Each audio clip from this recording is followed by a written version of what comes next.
ready? Man to man, break. It's high school football now.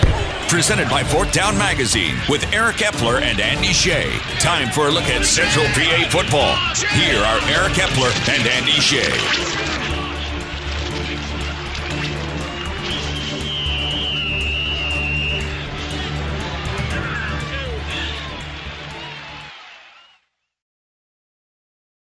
All righty, welcome to another edition of High School Football Now, presented by Fourth Down Magazine.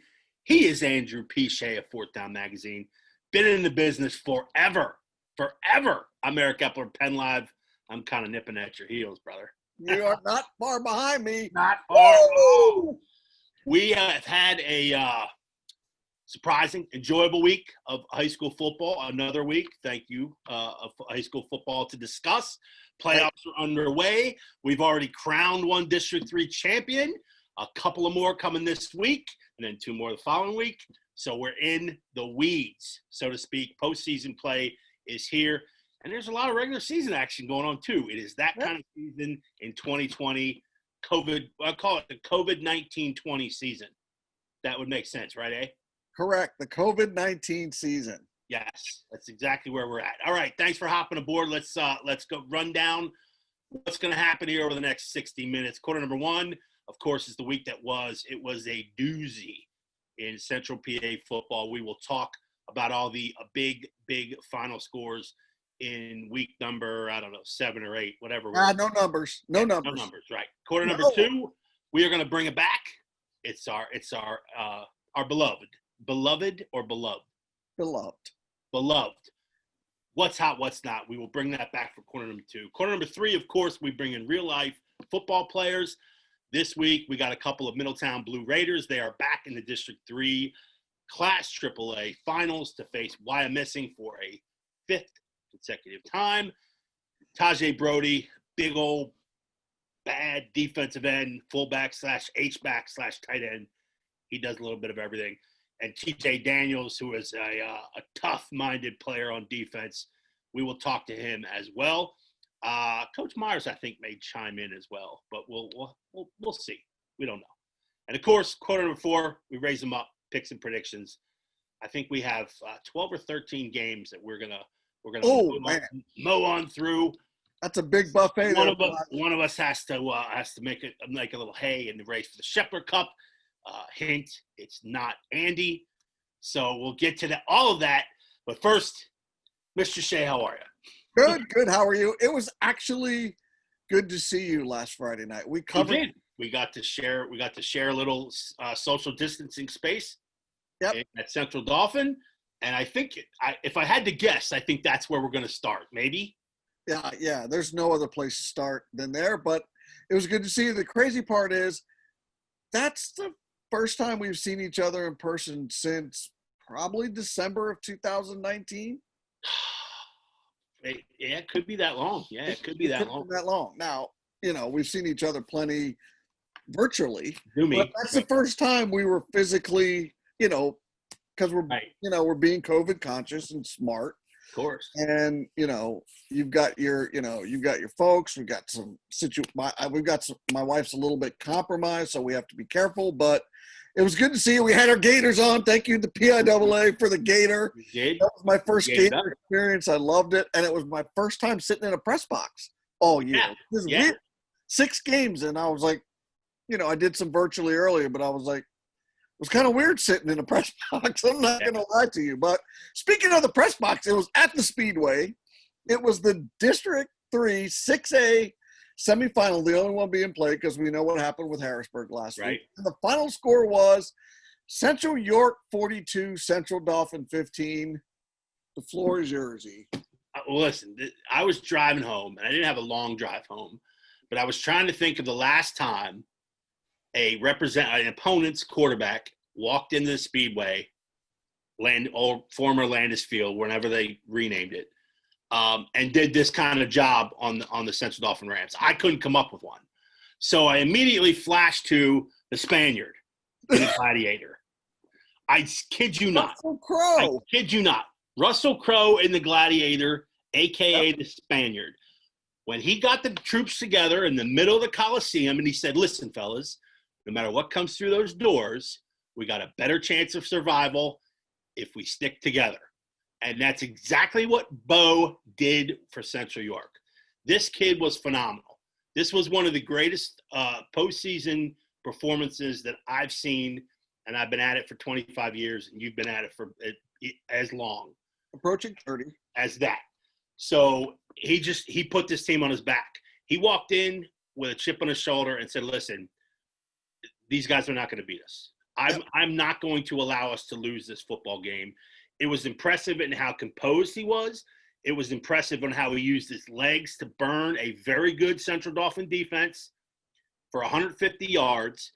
He had, now granted, he's got a supporting cast that's good. Judah Toom was one of the fastest kids I've seen this year. Yep.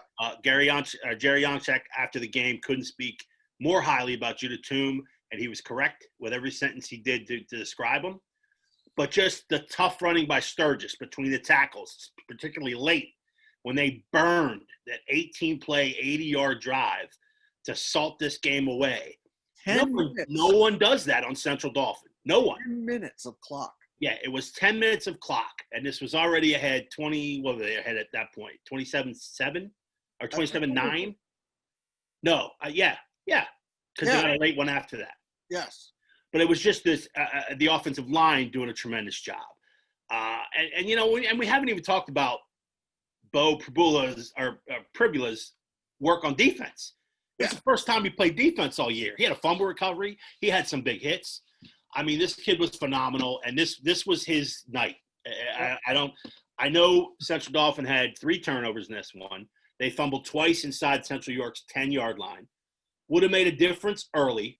Instead of being down 13-9 after the lost fumble on Central York's 2, they would have been up 14-13. That does change the trajectory of this game. But I'm telling you, and you were there, and I think you'll agree, if these two teams on that particular Friday night played 12 quarters, they still wouldn't have stopped Bo. They still wouldn't have stopped him. He was that good. He was that good. Bo knows football, right? So here was what you covered it in a nutshell. But ultimately, the Central Dauphin defense had zero impact or say in the outcome of this game.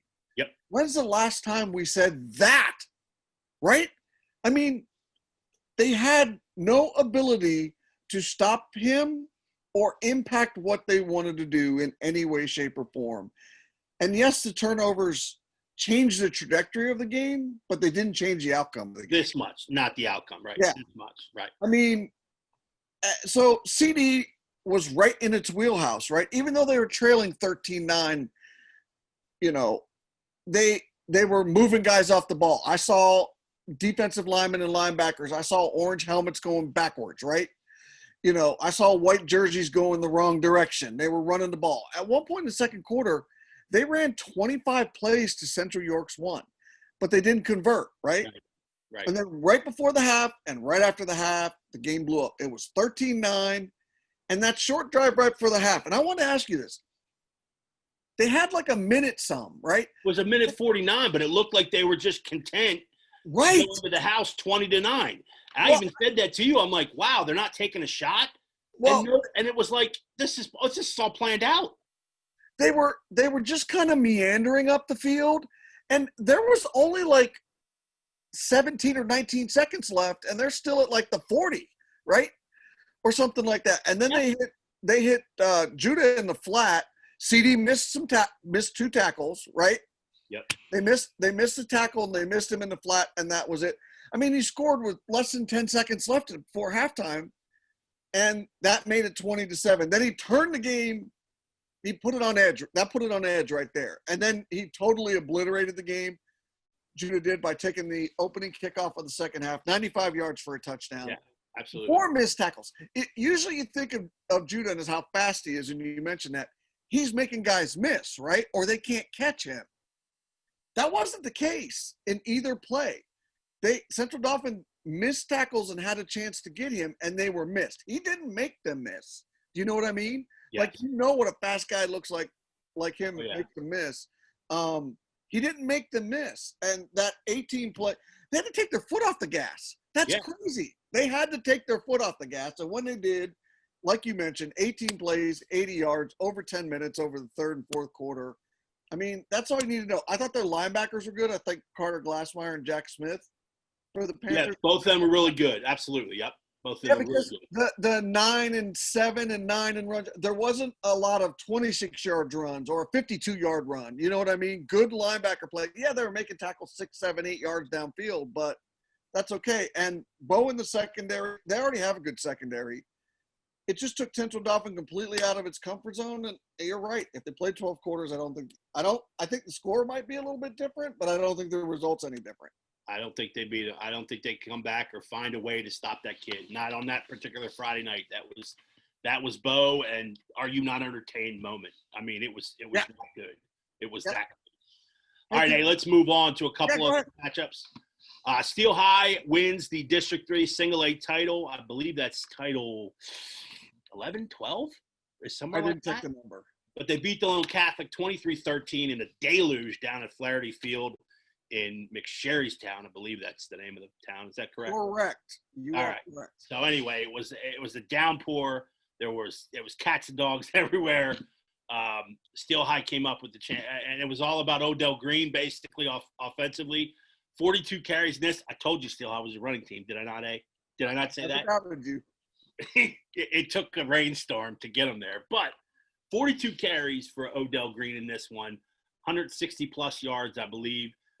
The Rollers did step up defensively. They shut down that run game from Delone. Again, it's a quagmire. Everything's a little bit closer to you, a little bit more in front of you when you got a rainstorm like that. But they stepped up big time, slowed down that Squires run game, and won themselves a district title. Hey, I'll say this about the game. If it's a 10-point game and it's low scoring like that, you need your defense to hold up. I thought they might be a sneaky key in this game. They held Delone to fewer than 50 rushing yards, and they forced 3 turnovers. That's right. There you go. Congrats. Why are they district champs? That's it in a nutshell for me. And Odell Green carried it 42 times, and he probably would have carried it 52 times if they needed it. Yeah, exactly. All right, one more semifinal A, District 3, 3A, Middletown 46, Bermuda Springs 7. I don't think either one of us is surprised at this result. The 39-point gap maybe surprises me a little. Well, it was a big second half, but you figured it was coming. I mean, on the heels of 12-0 at halftime, I'm sure Coach Myers, he'll be on with the lads coming up in quarter number 3. I think he might have had a few things to say at halftime of a 12-0 lead, but I think Middletown's found a little bit more of its groove. I mean, 34-point explosion. Ty Mears, he's a beast, right? Mm-hmm. And the defense holding another ground-oriented, offense, another wing T team for let's just say what it is, wing T again. They held them to one touchdown. So they were always kind of going to get here, didn't you think, the way the bracket set up? Yeah, I mean, they were either going to be the one or the two. You kind of figured it was just a matter of where they're going to play the district final. Yep. I mean, I think Wyo and Middletown were certainly the 1-2 heading into preseason. So it's not surprising too they played well in the second half, because that's been an MO for Middletown. When they were a little sluggish first half, Coach Myers challenges the guys. Second half, boom, they come out and put up an impressive 24 minutes of football. So there you have it.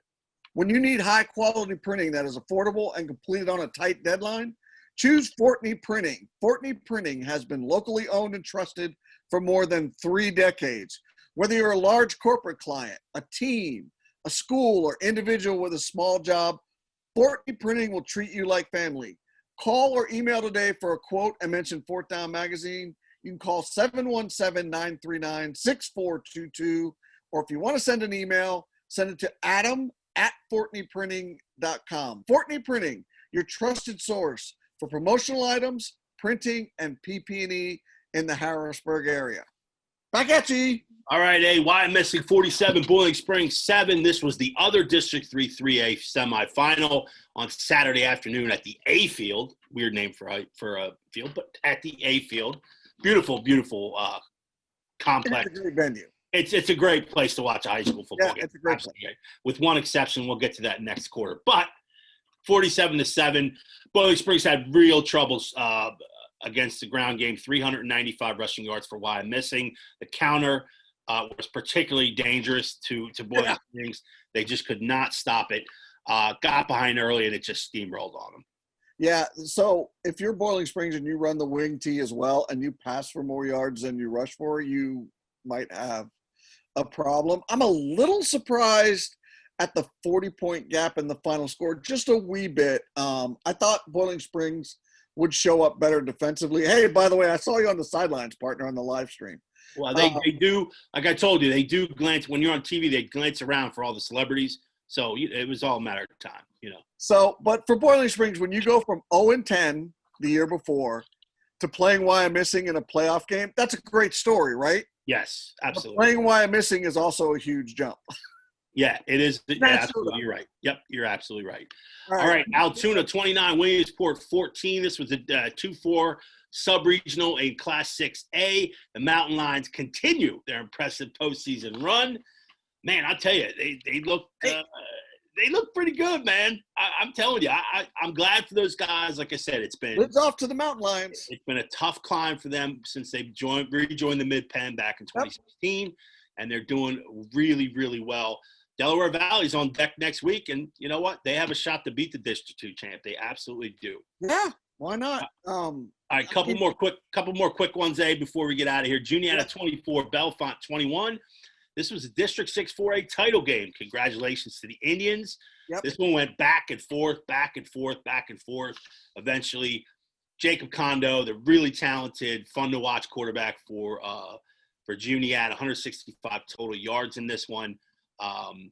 This is a great win for Juniata. It certainly does not get easier now as they progress into the PIAA tourney, but you have to really like this outcome for them. The whole key for them was keeping the Red Raiders to 3 scores or less. Yep, absolutely. And they did it. Absolutely. All right, a couple of quick regular season matchups. Carlisle 21 eats nothing. Sean Smith continues his stellar play late in this season. Well, probably midway season for regular season. They're still playing. But another big effort for them. And Carlisle gets another dub. They're on a run.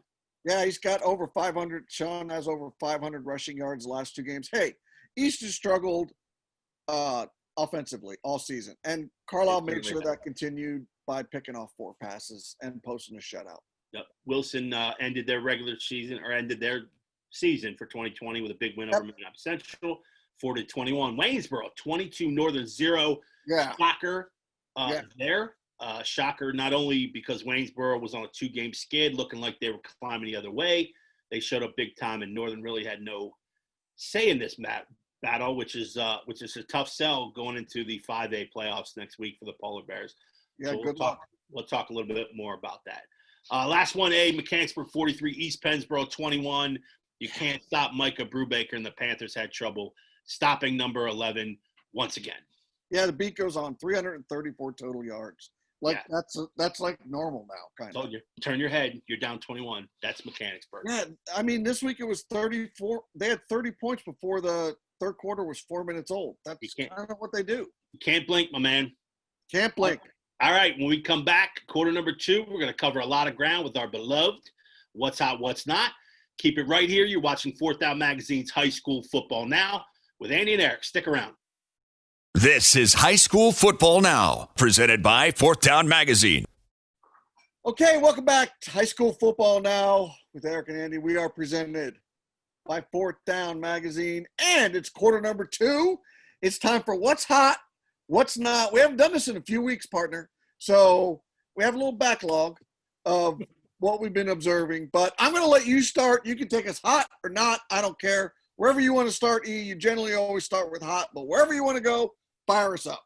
You know what? This just because it was so detrimental to me and it hurt me this bad, I'm gonna start with not hot, and I'm gonna say the cannon. The cannon. What cannon? This freaking thing at Wyomissing nearly gave me a heart attack. Evan Nydrowski scored the first touchdown. I'm at the back of the same end zone where he ran it in from the 2-yard line. Scored the first touchdown of that game on Saturday with Boiling Springs. And 3 seconds after he broke the plane, This gentleman fired off this cannon that, I kid you not, I don't even want to tell you what almost – like, it scared me to high heaven. Clean up on aisle 7. Yeah, exactly. I was 25 feet from the cannon, and it's not – yeah, it sounded like a missile went by me. I tell you what, I let out a curse word. I don't normally curse, but I let out a curse word into the night or into the day. You know what I mean? I turned around like, that's not going to happen every time they score, is it? And yep, it does. It's the loudest thing I've ever heard in my life.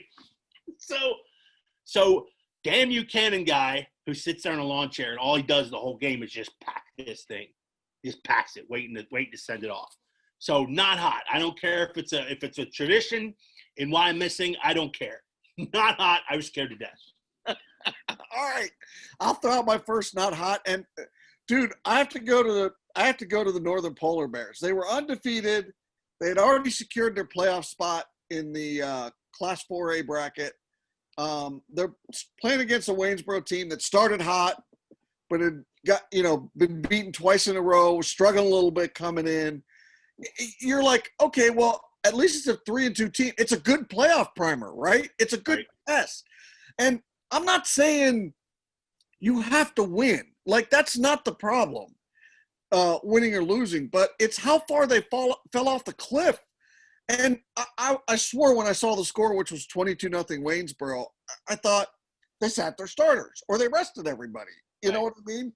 Or they didn't play their regulars. And dude, I scoured the internet. I looked for box scores. I watched video, and I was like, are they not playing their starters? I couldn't find it. I saw their starters playing. And I'm thinking, what the heck is going on? All I know is that Northern did reach 100 total yards. That means Waynesboro's defense showed up, which they showed some signs of life in the second half against Mechanicsburg the week before when they got beat. But they were playing for keeps, right? I mean, every game this year you should be playing for keeps. And Northern was not. That's getting ready for the playoffs. Now you got to play Elko? That's not hot. That was a puzzling score, and how it's not that you lost. It's more about what happened in the process of losing that is so baffling. 22-0? Like, did they raise a red flag or a white flag at some point and just say, okay, that's it. We're going to take our L and move on, and I don't think you do that in COVID-19 season. Yep, I agree with you. All right, let's switch over to hot. Something positive here. It's the 24. It's been a strange season. We know all the parameters and all the hoops all these teams have had to jump through. Of course, when the PIAA came out and said, hey, listen, even if you're jettisoned from the playoffs or you don't make the playoffs, a certain thing, you move on. You can still schedule regular season games all the way through the PIAA championships, where the end of this month, 26th, 27th, 28th, at Hershey Park, the end of this month. So you would figure that it's a lot easier for these officials, for these school district officials to say, listen, we got our 6 in, let's shut it down. Hand in your unis. Let's take the month to make sure we're okay in school, make sure we're staying safe, and maybe if we're lucky, we'll get the winter season started on time, and all that. No, there's 24 games involving Mid-Penn and Lancaster Lebanon teams combined. 24 regular season games this week. I like that. I think it shows that, hey, listen, yes, we're doing what's best. These kids want to play as much football as they can, even though we're not in playoffs and even though we're not this and that. We're still going to try to get these kids games at least for a week or two, probably more than that, and play their way into mid-November. I like that. So the 24, that's hot. All right, I'm going to go hot, and I'm going to start with Cumberland Valley coach Josh Oswald. Stick with me here, Pods. All right. See if you think. So he's the first-year head coach for the Eagles, and he was the architect of that Central York team that we saw Friday night. Now, Jerry Yanchuk and his staff shepherded them to where they are in 2020, right? Air raid. Right. So Oswald started his head coaching journey at Carlisle. He did some good work there, and then he moved on to Central York. He experienced all the growing pains as he was building, right? He built a little something at Carlisle, and he built something bigger at Central York. But the last 2 years, his teams have been poleaxed in the playoffs. I just hope he got to see and enjoy that game Friday night. And when I say that, I'm not taking anything away from Jerry and his staff. But you and I both agree, Pods, I think, that he inherited a pretty well-oiled machine, right? He's got his hands full now with a program rebuild at Cumberland Valley. Can you believe that? We're saying he's got to rebuild this program. We both know he does. And he's the right guy for the job. But I hope he got to enjoy that and at least experience some of what he helped build. That's hot. Yeah, absolutely. Yeah, you know he's proud of those guys and what they're doing. Exactly. Absolutely. And he had a hand because he put all the pieces in place. Oh, yeah. All right, let's switch back over to not hot. This one's been sticking in my craw for a couple of weeks. I'm not going to tell you where it was. I'm not here to throw anybody under the bus, but it's about 8 yards. Listen, if you're the PA announcer, okay? Yes. There are lines on the field, okay? If you're not sure of how many yards the running back just picked up or the pass play was, don't say it till you're sure. Every single time it's, there's Jimmy Smith for about 4 yards, about 9 yards. That pickup of about 21 yards. No. Listen, it's COVID. We don't have the luxury of now being in the box and basically taking over and not needing that. We need that on the sidelines because we're stuck in the corners now, trying to cover games and lists like that. If you're not sure, wait. Just wait, Just wait.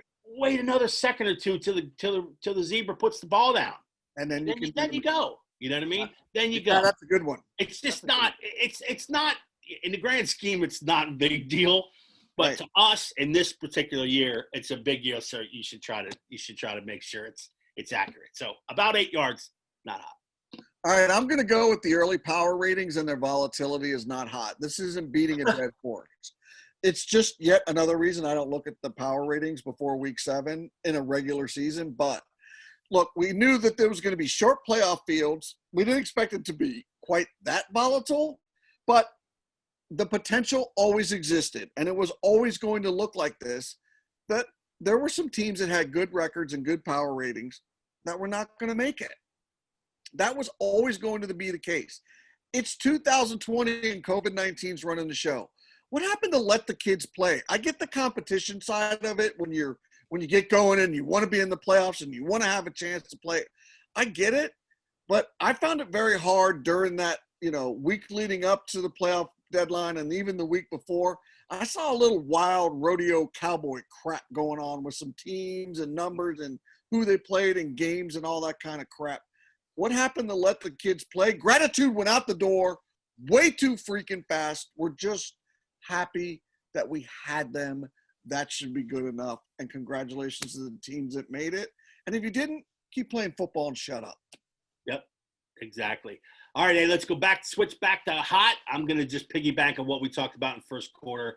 Central York, to me, we talked long and hard for decades about big boy football in York County, just not having the ability to mess with either a strong mid-pen team or a strong LL team. Right. Central York ticked off a lot of those boxes that have been unfilled for years and years and years. So just one last time, congratulations to them as they take on York High now. Friday night, they will host the Bearcats for the District 3 6A title, and they're certainly deserving of that opportunity. So congrats to them. All right, one more before let's get one or two more in quick before we get out. I'm gonna go with Why I'm Missing's live stream because I didn't go to Why I'm Missing like you did. I watched live stream games this year and they're okay, right? This one was outstanding. It's right off their football website, not some outlet or app you have to go to and there's a third party involved. It's straight from their website right to YouTube. I mean, a little critical, the clock and score and down and distance part, just leave that out because you have a pro on the mic. They were doing scoreboard shots for a while. That's enough. Tells me the score in one of those. But the guy they had doing the call in the game was a pro. He tells you what's going on. He tells you down and distance, who carried the ball for how much, what the score is. He announced it a couple, 2, 3, 4 times, what the clock's saying. In terms of live stream, they're the GOAT. They're GOAT. As for what I've seen, and I've seen plenty of them this year, they're the GOAT. Hot. All right, my last not hot is punting. Is it just me, or has punting really been awful? this year. Awful. Well, I mean, it's a lost. It's a lost stat in the box score, but it means so much, and it's overlooked as far as getting that field position and maybe creating an extra scoring opportunity here and there, maybe before the half or early in the second quarter to kind of set the tone for the final 20 or second half to set the tone for the final 24 minutes. It's really an overlooked part of the football game. What I've seen more 20 and 21-yard punts. I mean, short of Joey Corrado's 74-yarder against Lower Dolphin at Hershey Park Stadium, which was an absolute bomb, obviously. Punting's been like a Charles Barkley terrible. I mean, it's been that bad. So, I just thought I would bring that up because, you never know when you need a good leg to kind of change field position. And that's critical, especially in playoff time. So, punting, not hot. All right, that'll do it for quarter number 2. Coming up in the third quarter of our show, actual high school football players will join us. Bring on the Blue Raiders. This is Fourth Down Magazine's High School Football Now with Eric and Annie. Stick around. We'll be right back. This is High School Football Now, presented by Fourth Down Magazine. Welcome back to Fourth Down Magazine's High School Football Now. It's quarter number 3, and quarter number 3, we always welcome in the guys who get it done over the weekend during the football season. Real-life football players are joining us now. Mr. Shay, who do we have? So we got a couple Middletown Blue Raiders in the house. Middletown, in case you didn't know, is playing again for the District 3 3A title.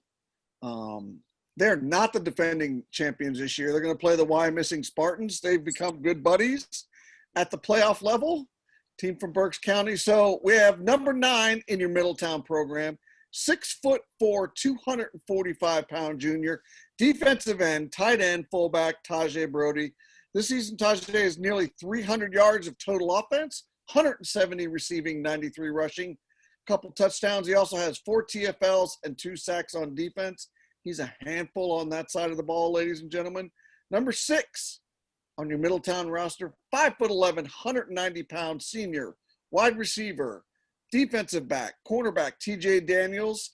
TJ has 3 catches for 84 yards this year. That's 28 yards a catch for you math majors out there. And on defense, he's got 21 tackles and an impressive 7 tackles for a loss. Gentlemen, thank you so much for joining us. We really do appreciate it coming on High School Football Now.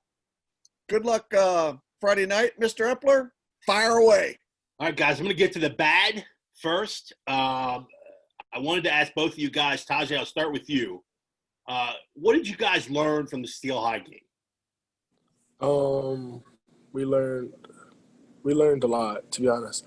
I'm going to start with learning that we can't fall apart as a team, and we got to play as a team the whole game without arguing or losing our character throughout the game. DJ? Yeah, like what Tajay said, we just focused on being more as a team and worked hard at practice to get ready for the next weeks. Yeah, I know coaches don't sort of agree with this, and I don't really agree with it either. They always call it, well, that's a good loss.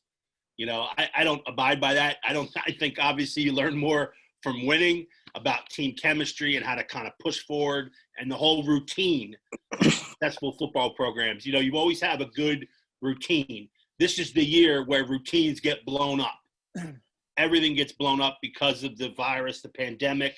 You've got to alter everything. You're wearing masks and this and that. So how difficult has this season been getting to this point? I mean, normally we're talking about, you're 11-0 or you're 10-1 at this point. Right now you've only got 5 games under your belt. So how difficult has this season been? TJ, I'll start with you. It's been like a change, but like we're adapting to it, so it's like becoming the new normal. And our routine every day at practice is the same, so like we're getting really used to it, and we're out here working. Tajay, same thing? I agree with him. I'm just happy to say that we're blessed to be out here to play because most teams don't get the opportunity to do this every day. Is it tougher to get the rhythm? Is it tougher for you guys because I know you haven't played your best football yet. Friday night would be a good time for that. But going forward? Is it tougher to get that rhythm and that chemistry with the guys? I wouldn't really say that. As long as we practice hard, have great practices throughout each day this week, I feel like we should come out and we should be good for Friday. Hey, Tajay, I wanted to ask you about your transition to carrying the rock a few times a game this year and adding another position to your dossier. How did that come about? I mean, when I hadn't seen you guys, and you get Tymir's numbers because Tymir carries the ball 29 times for 165 yards, it seems, every game. But when I saw you line up at fullback against Boiling Springs, I was like, oh, I am genuinely worried about those young men wearing white. But can you just tell us how the transition came out? You're still playing tight end. You still mainly line up at tight end, but you do move around and do carry the ball some and line up at fullback. Tell me how that came about. Well, I did it a lot when I was younger, so it's not really nothing new. It's just something that I just keep listening to coach, and we look at new things that we can do every week to get me the ball and help our team best. So little kid who carried the ball when you were younger growing up and now catching the ball when you're a prized recruit, in your heart of hearts, would you rather carry the ball or would you rather catch the ball? If you had the choice. I don't really know. I just play to win. That's all. There you go. There you go. Guys, Tony Powell obviously has been out. He was the guy under center for you guys all last year. And obviously looking forward to him coming back this year. I think Julio Rodriguez has done a blue-collar effort to kind of step in there while Tony is injured. I'm not sure. I'm not going to ask Coach if Tony's coming back for this one or down the road if you guys continue. But what's been the difference between those two guys? I mean, obviously it's a different skill set and a different sort of body under center. Has it been different with Julio under center? I'll go first. I don't really think it's different because they both do the same thing throughout each week, and as long as you have that chemistry with both quarterbacks, they both practice the same thing. We go over reps, and we both line up on different sides and run the same plays. So, and we knew him since we were younger, before we ever played with Tony. So it's really nothing new. Is there one or two guys, and I'll ask both you guys, TJ and Tajay, for that sort of have been sort of unsung heroes for you guys this year?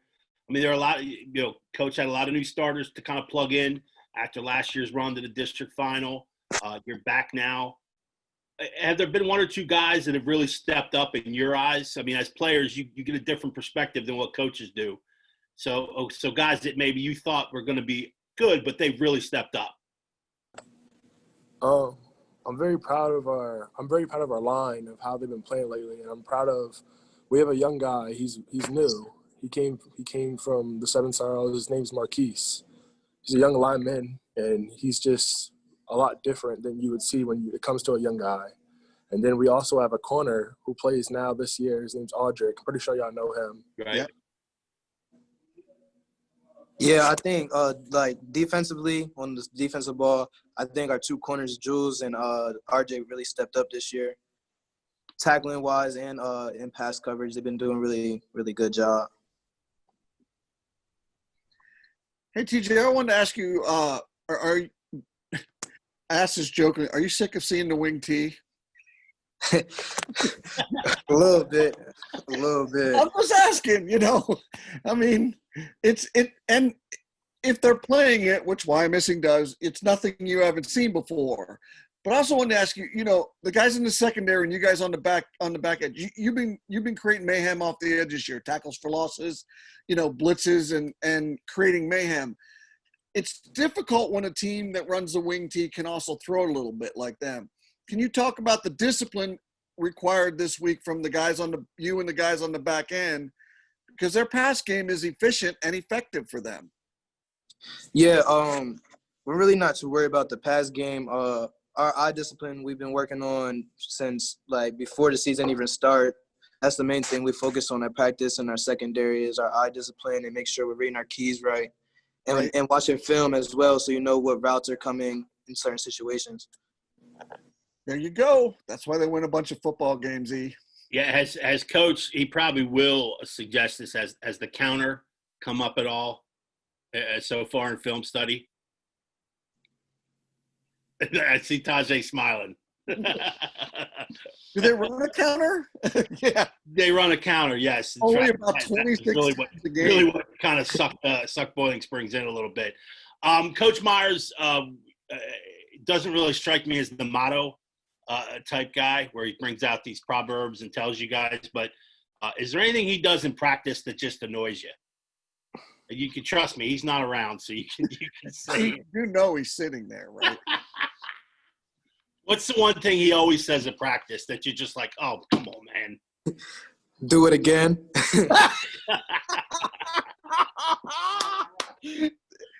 He got close to the camera and said, do it again. Exactly. The emphatic do it again. Absolutely. Tajay, same thing? Yeah, I can say that. It's only to make us better. Yeah, absolutely. Absolutely. Hey, Tajay, real quick, how many snaps a game? Is it 75%, 85%? How much do you spend a game getting double teamed on defense? I don't even know. I haven't paid attention to that a lot. Do you think you get double teamed? Do you usually find two guys coming at you or trying to block you? Usually I feel like it's a lot of help when you have a running back in the backfield for Right. that, like max protection. Right. It's kind of like annoying to like the DNs that fight their way through. But Yeah. that's all. Yeah, I just in the last, well, since you were a freshman, you've been playing, and you play a little bit, but I remember when I saw you last year, I'm like, they're chipping and doubling him pretty much all the time. They have to pay attention for him. All right, you got anything else, E, before we put him on the hot seat? I just wanted to ask, I asked this to everybody who comes on the show, players, who has the best nickname on the team? Oh, that's a good one. Aiden Miller. Professor. The Professor. Yeah, he's called the Professor. Is he just smart or for other reasons? He's number one in our senior class. Ah, yes. There you go. All right, appropriate. All right, hey, put him on the hot seat. All right, Tajay and TJ, high school football now, hot seat. Are you ready? I'm going to start with you, TJ. Cake or pie? Cake. Tajay? Cake. Cake. All right, sticking with you, Tajay. What is your go-to song right now? The go-to song? It's like I use it as a motivational song before a game. It's by NF. It's called Search. TJ, what's your go-to song right now? Drake, Marvin's Room. Nice. Epler, do you know either one of those? TJ, yes, I know. Tajay, no, but I'm going to look it up when we get off. All right, sticking with you, TJ, is it college football on Saturday or NFL football on Sunday? And it can't be both. I like college football. It's more exciting. Tajay, college football on Saturday or NFL on Sunday? NFL. NFL. All right, sticking with you, Tajay, one person, dead or alive, that you'd love to have lunch with?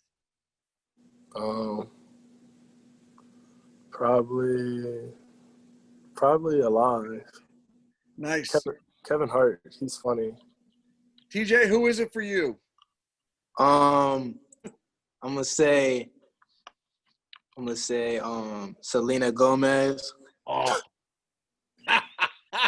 Oh. Good call, man. Oh, man, you got Epi all fired up.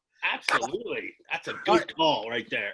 This was a toughie because you guys have sweet uniforms as well. But I'm going to start with you, TJ. I want your favorite high school football uniform and helmet combination that is not yours.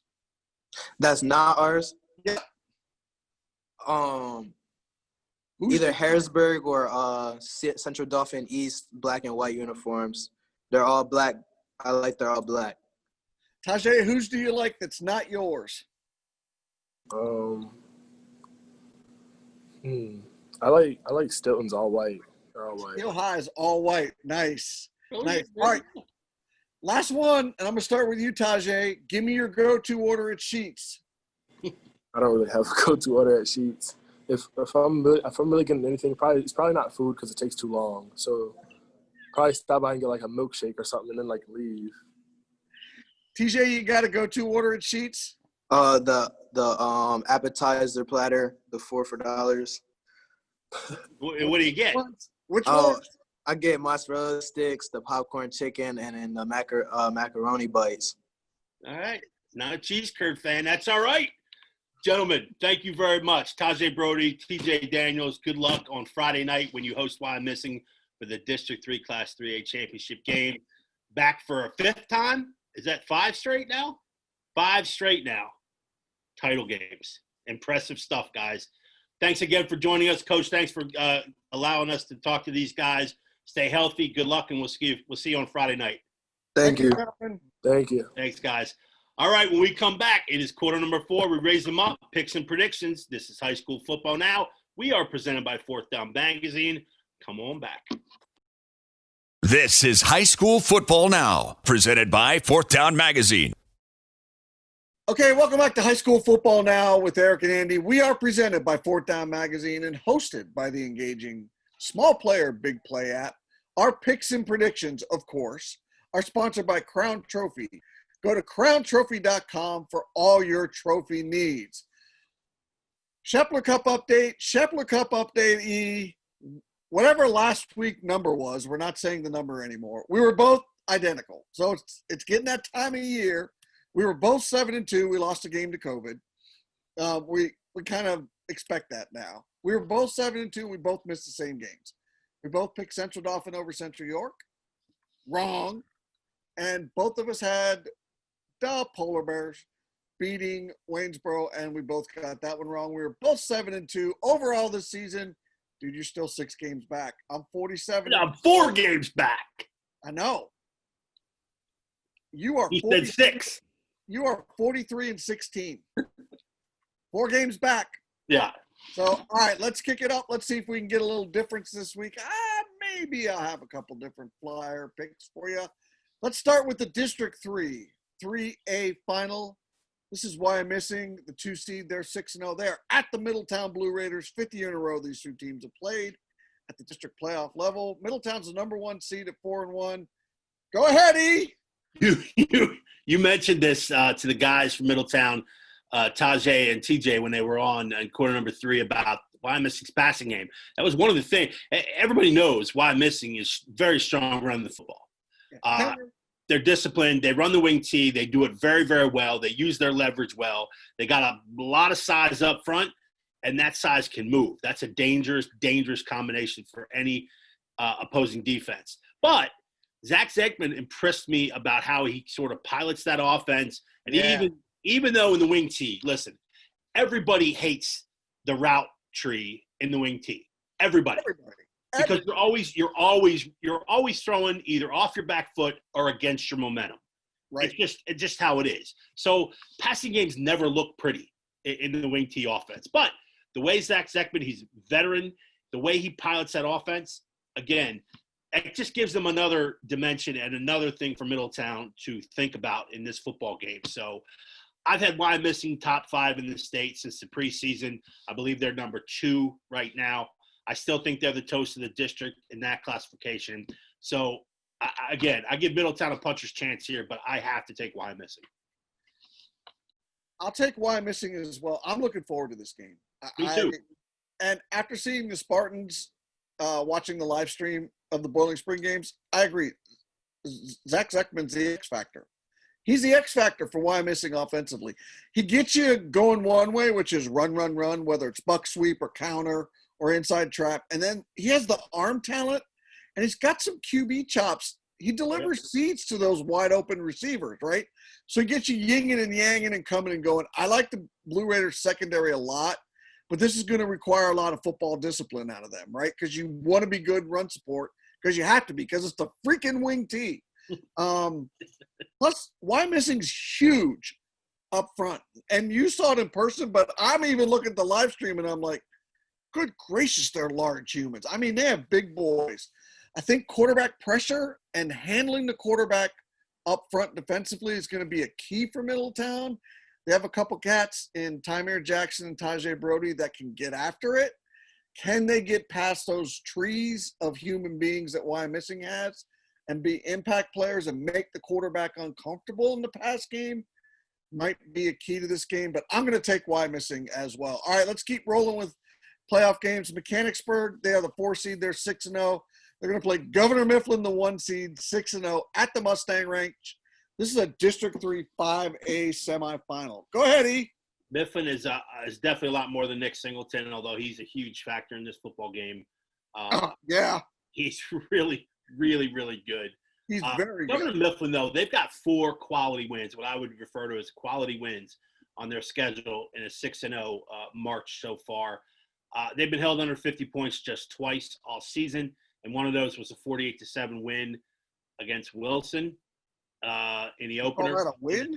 In the season opener. So I'm going to take Governor Mifflin here. I don't like picking against Mechanicsburg because, like we've talked about for weeks now, we know who's sort of under center for them and the kind of tough-willed kid that Micah Brubaker is.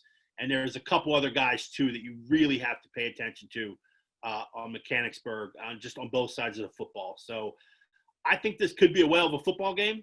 I really do. But I have to lean toward Governor Mifflin after what they've just been – I mean, they've just been lining them up and knocking them down with ease. So I think they'll be able to settle in against Mechanicsburg eventually and win this game. I'll take the Mustangs as well. Remember, this is the same group of Wildcats, basically. They went to Warwick last year, and they gave the Warriors a handful in the playoffs. They're a game team, right? We both agree about that. This is going to be a lot about Nick Singleton, Governor Mifflin's star FBS recruit, but it's also about their offensive line and doing exactly what they want all season long. I mean, just remember, you mentioned it. They hung 41 unanswered on Wilson in week 1. I still can't forget that. It's like burned in my memory. Yeah. I mean, with Micah Brubaker, Mechanicsburg's going to take its shots. If Governor Mifflin was a passing team, I'd say their chances are greater of being in the game longer or possibly being in the game till the end. The key, though, with Governor Mifflin is the trenches, and that just seems like a tall ask to me for the Wildcats on both sides of the ball in this matchup, so I'll take Governor Mifflin as well. All right, another District 3. This one's a 4A semifinal. Northern Polar Bears 5-1. Fresh off their first loss this season, they're going to go to Elko, the number 2 seed. Northern's the 3 seed. Elko's 6-0. This one's at Elko. Epler. Yeah, 2 things that really have me a little bit confused for this one is obviously Waynesboro's 22-0 win over Northern last week. And the fact that I don't really know how good Elko is. Right. I really don't know. I don't know either. Again, Columbia was a tough customer in Section 4 and LL, but beyond that, it wasn't a very difficult, road for Elko to travel. We do know about Braden Bohannon, obviously the senior quarterback. He's a returning All-State kid, multifaceted, but Elko has not shown anything in the passing game, and I'm still convinced that knowing the kind of talent and the kind of work ethic that Northern's defense has, this is the chance for them to shine. If it doesn't happen now, it's not going to happen this season. Right. So I'm still going to take Northern in this game. I think they learned their lesson. And they've got a lot of work to do this week, obviously, to get ready for Elko after just the litter box job they did against Waynesboro. Litter box. So I'm still going to take Northern because I think they have the talent, at least on paper, and guys that I've seen in person, to kind of rise to this occasion and make a memory here in districts, which is not always in their wheelhouse. So I think this year it is in their wheelhouse. They have the potential. So I'll take Northern. I'm going to take Elko. I would have probably been still thinking long and hard about this pick had the Polar Bears been 6-0 or lost a tight game down the stretch and just rested some guys. But, I mean, that by all indications, that's just a flat-out laying an egg, right? A litter box job. That's a great term, by the way. It's not even losing the game that's the problem. It's how they lost. I mean, Braden Bohannon's going to go after and get his. He's cagey and he's tough, right? You know that. And they're not going to try anything that you don't know is coming. They do one thing. They run him at you a lot. the Polar Bears are capable in this matchup. I think a week ago, I'd say it looked like they were very capable in this matchup. But picking up the pieces and getting that back, it's kind of tough. Their defense has been a little bit leaky for weeks, but they know exactly what's coming. So I don't know. It's still a toss-up game for me. I'll take Elko. All right, let's move on to a district final. This is the 2A final. Camp Hill's 2 seed, 2-2 at York Catholic. They're the 1 seed. They are 6-1. Yeah, I think you do slide the edge, the needle edge to York Catholic here, even though they did get beat soundly by DeLone Catholic, their rival there in the York Adams League recently. Again, I just the Camp Hill sort of the shutout worries me. Camp Hill's last outing was a while ago, and B, not very crisp on either side of the football. Particularly, they got shut out. And that's an offense that should never really get shut out when you got a Daniel Schuster playing quarterback. So there's something missing there. Whether or not they can find it and get it back in time to play the Irish, I don't know. They're certainly capable of winning this football game. Camp Hill is the 2 seed, yeah, but this game is very much a pick 'em when you lay it out in front of you on the whiteboard. So I'm still going to take York Catholic. I think having the home field is a big plus here. And I think they learned a little bit from that loss to DeLone Catholic on how to attack opponents here. And Camp Hill can give it up a little bit on defense. So I'm going to take York Catholic, but I think this is a tighter squeeze than either team wants. I'm going to take Camp Hill. So we now know a little bit more about what happened in the Lions in that game against Boiling Springs. They had like 18 dudes left. Yeah. After they played Steel High the week before. And gave Steel High a solid test. It makes a little bit more sense. They took last week off to get healthy and get some more live bodies back. The Kazion Weiss, he's going to be a problem, right? His 7 yards of carry, that's going to be a problem for the Lions defense. It's going to be a big problem. Your Catholic makes you earn it. And if the offensive line for Camp Hill can give Schuster just a couple, 2-3 seconds to get the ball out, because it's going to have to be out of his hand fast. It's going to have to be quick, yeah. Yeah, I like York Catholic, but you know what? I have a 4-game lead. I'm going to pick the upset. I'll take Camp Hill. All right, let's go with the District 3 6A final. It's an all York County affair. Oh, my gosh. It's a COVID game. York High 7-0 at Central York 7-0. This shouldn't take long, E. Yeah, I mean, after the performance I saw from Central York, I would probably make them a pick 'em against Harrisburg if Harrisburg was the team here. I've seen that against Central Dauphin.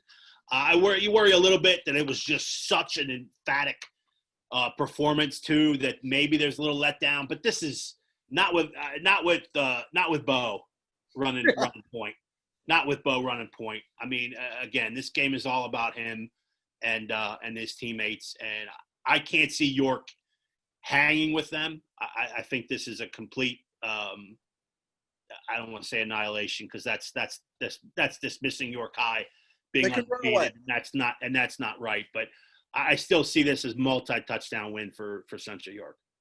Numbers 1 and 4 are going to dress and play for the Panthers. That's all I need to know. That's it. Yeah. That's it. All right, let's keep moving. Muncie 7-1 at Steel High 6-0. This game's Saturday at Cottage Hill. It's a PIAA Class 1A round of 16 game. Fire it up, E. Rollers catch a home game here, which is great for them because things get a little weird when they have to go on the road, especially travel to kind of a foreign place. Yep. I know they had to go to Shamokin that one year, and it was kind of a weird, staggered effort. I've been with them on the road a couple times at different locales, and it just takes them a while to kind of find themselves. The next thing you know, something bad happens, in the third, fourth quarter that kind of turns momentum, and they're left out there in the dark. So I like Steel High here. I think if Muncie's effort really was great last week. I thought Canton would be the opponent, but Muncie took care of them last week.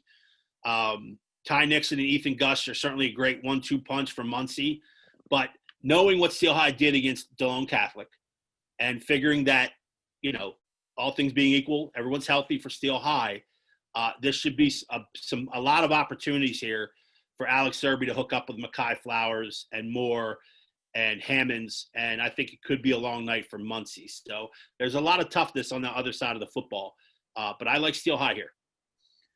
I'll take Steel High as well. I just think they can play. They've not proven they can play any kind of game you want. Either way, right? Yeah, right.